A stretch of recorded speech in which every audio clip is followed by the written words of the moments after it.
Oke, assalamualaikum warahmatullahi wabarakatuh. Oke teman-teman subscriber dimanapun anda berada, salam sejahtera, sehat selalu untuk kita semua ya. Oke, di sini saya kedatangan Mio Soul GT ya, dengan keluhan tidak mau hidup, engkol berat. Oke, untuk lebih lanjut kita cek apa saja yang terjadi di motor ini, apa saja yang terjadi kerusakannya ya teman-teman.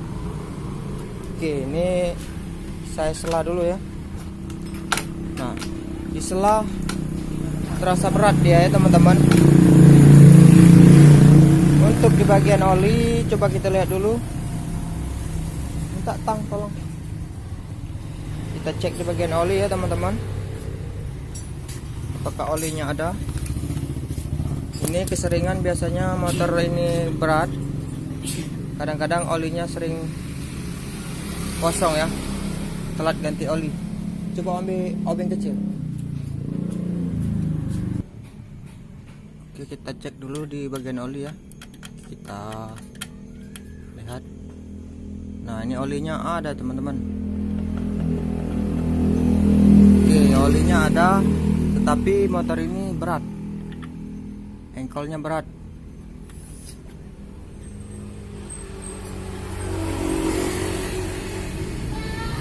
Coba kita dilihat di bagian starter, apakah dia mau starter. Biasanya tidak mau ya. Nah, itu terasa berat ya teman-teman. Oke, kita buka dulu di bagian busi.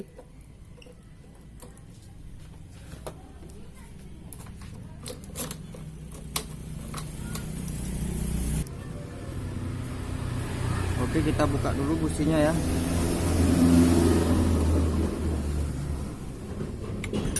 Apakah kalau sudah dibuka busi engkolnya masih seret, berarti ini bisa terjadi di bagian stang seher ataupun sehernya lecet ya.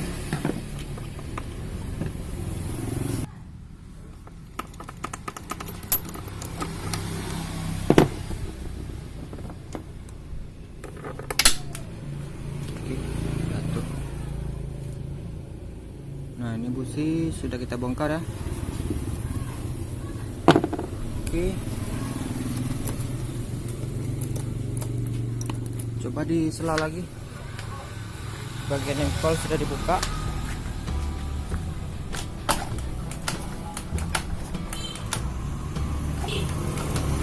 Nah, tapi masih terasa berat ya teman-teman. Coba kita starter juga.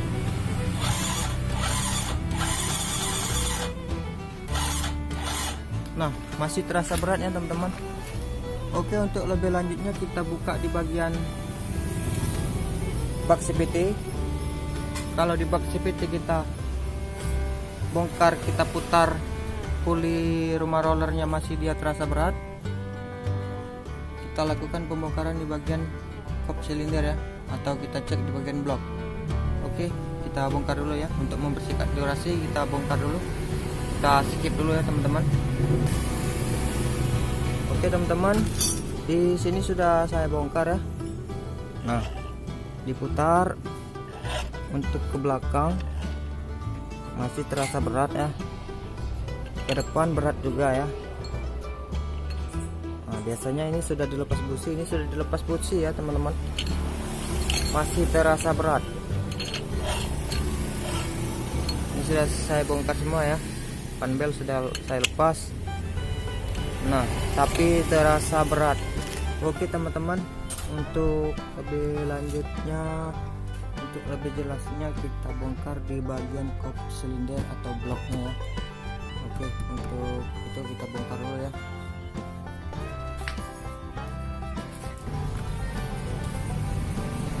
Oke teman-teman, di sini sudah saya bongkar ya. Untuk di bagian throttle body sudah saya bongkar. Nah, ini kita lihat di bagian ini, kita putar ya. Kita lihat bagian ini, tapi di sini sepertinya ada seperti karet atau apa ini. Nah, ini ya. kita putar dulu ya.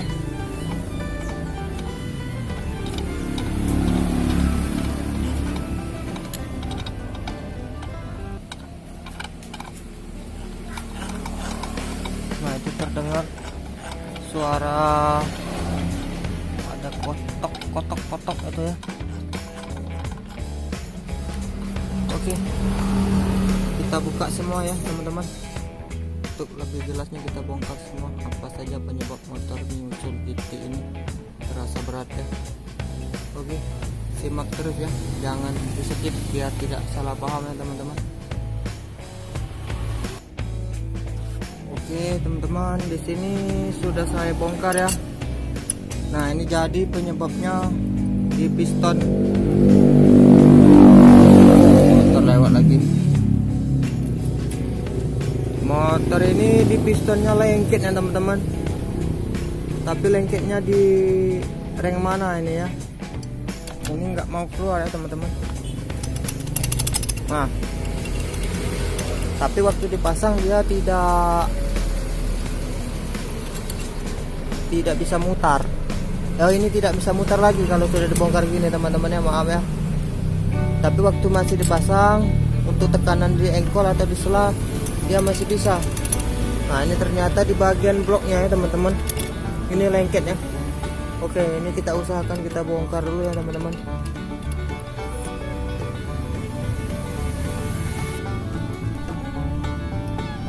Ya, oke teman-teman. Di sini pistonnya sudah saya lepas ya. Sudah saya lepas. Ternyata penyebab di motor ini ialah baret atau lecet, lengket ya teman-teman. Nah, ini kelihatan teman-teman, diakibatkan gara-gara olinya telat ini biasanya. Tapi orang yang punya waktu ganti, waktu mogok ataupun mati sempat diganti ini olinya, tetapi sudah diganti motor masih saja berat, tidak mau hidup ya. Oke, ini penyebabnya teman-teman. Pistonnya baret, untuk di blok pun juga baret ini ya. Oke, untuk mengatasinya terpaksa kita harus ganti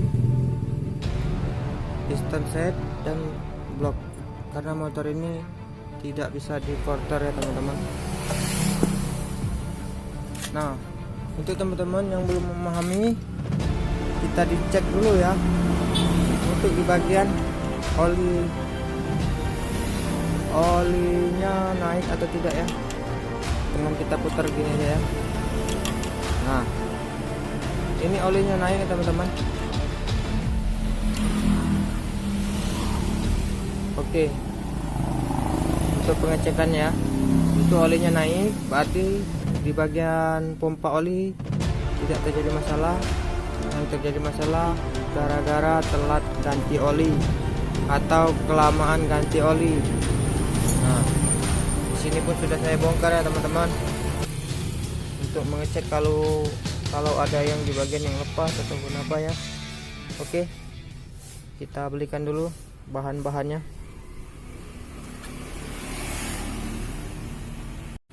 Oke teman-teman, di sini saya sudah ada yang baru ya.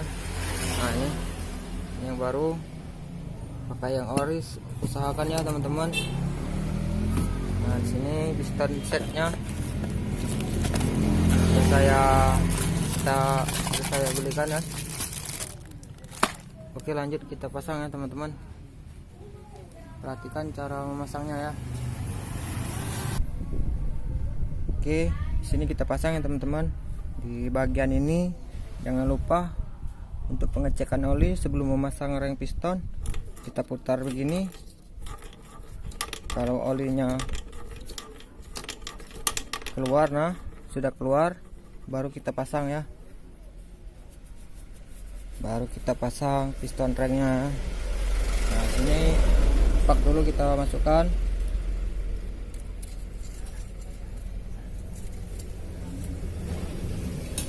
Kita masukkan pak ya.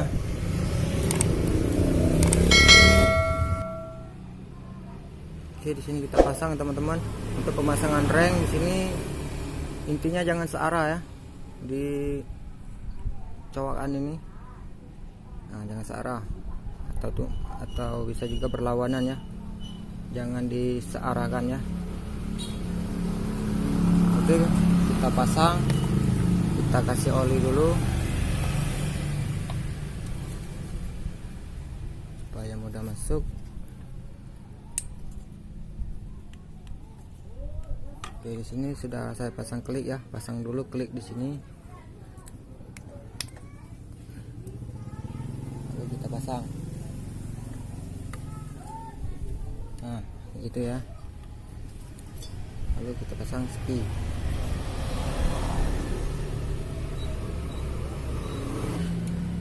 Hati-hati sini sering loncat kalau untuk pemula sepinya. Usahakan di bagian ini ditutup pakai lap supaya tidak loncat ke dalam ya sepinya. Lalu kita kasih oli.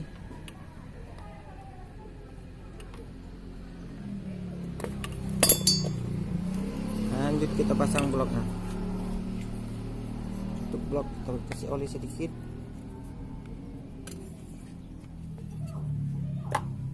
Kasih oli. Perhatikan di sini ada bos ya. Di sini ada bos. Bosnya jangan lupa dipasang.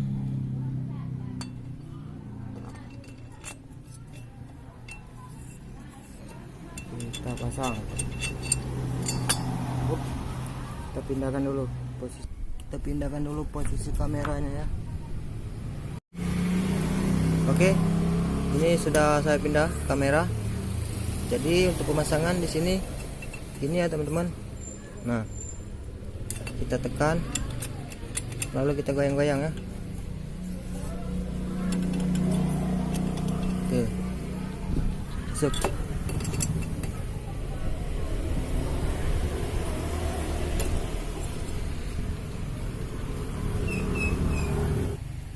Oke teman-teman, di sini ada bos ya.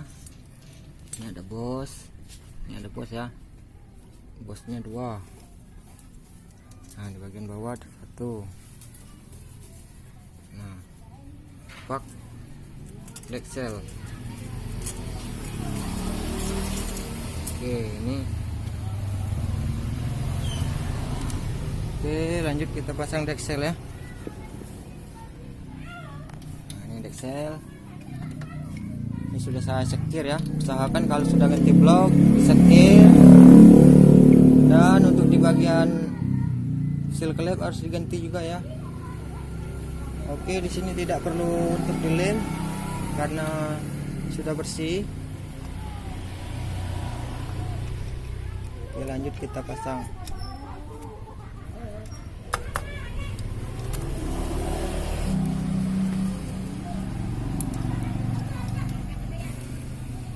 Oke teman-teman, ini sudah kita kencangi ya. Lanjut kita ke pemasangan gear gigi depan ini, gear sentrik depan ya. Oke, untuk pemasangan rantai keteng atau rantai kamrat di bagian magnet kita topkan dulu ya. Oke, kita lihat dulu di bagian top.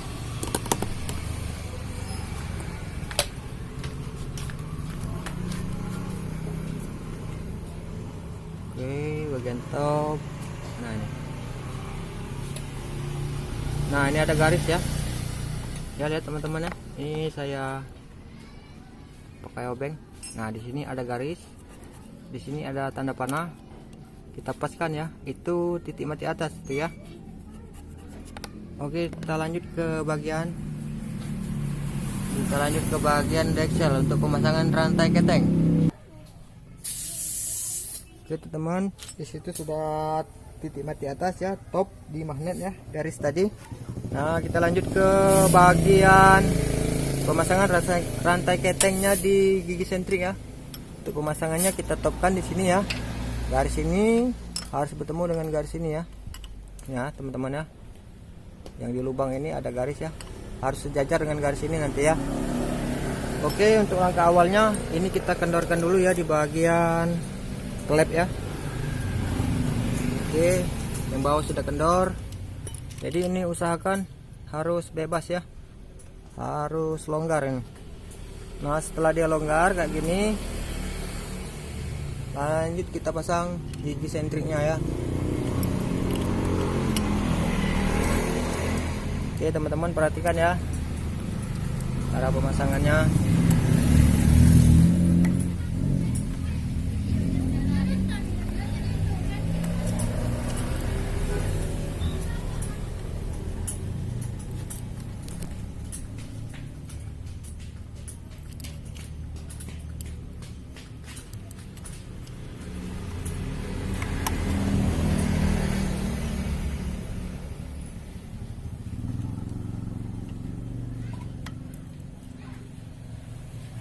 Oke, ini catatan di bagian untuk setelan tonjokan rantai klep atau penekan rantai klep ini harus kita lepas dulu ya. Oke, setelah dirasa pas, kita pasang mur dulu ya.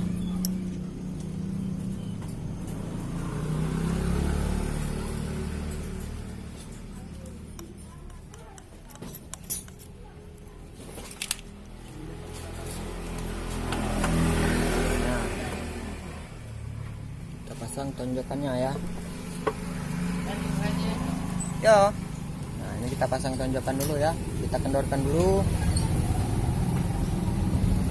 Oke, biar teman-teman jelas ya.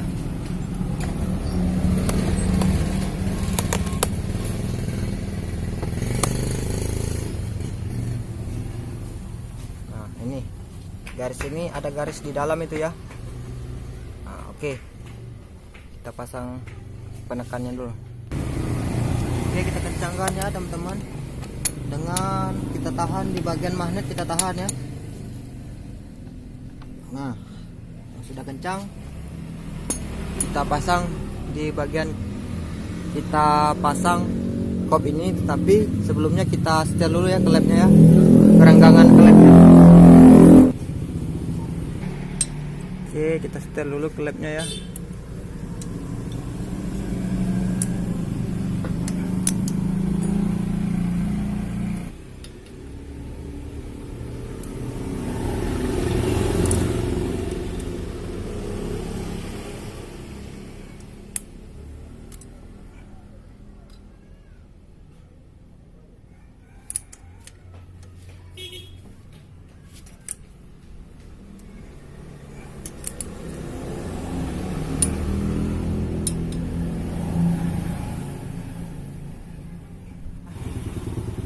Sudah saya setel, lanjut kita untuk bagian kop tidak saya videokan, saya percepat dulu ya karena durasinya semakin banyak, kasihan kutok paket atau data teman-teman ya. Oke, kita skip dulu ya. Oke, jadi inilah hasil akhirnya teman-teman ya. Coba kita kontak on, tadinya tidak mau starter ya, ini sudah saya kontak on. Oke, sudah mau starter ya teman-teman. Coba kita sela ya. Kita sela, tadinya berat, ini mungkin sudah ringan ya. Nah. Oke, itulah teman-teman video dari saya, semoga bermanfaat. Jadi intinya harus rajin ganti oli setiap bulan sekali kalau kita sering jalan, dan pokoknya harus teliti ya dalam perkendaraan. Yang penting itu oli nomor satu ya. Oke, itu saja info dari saya dan video dari saya, semoga bermanfaat. Jangan lupa di like, komen, dan share, dan jangan lupa lagi di subscribe ya teman-teman. Oke, saya akhiri, wabillahi taufiq wal hidayah. Wassalamualaikum warahmatullahi wabarakatuh.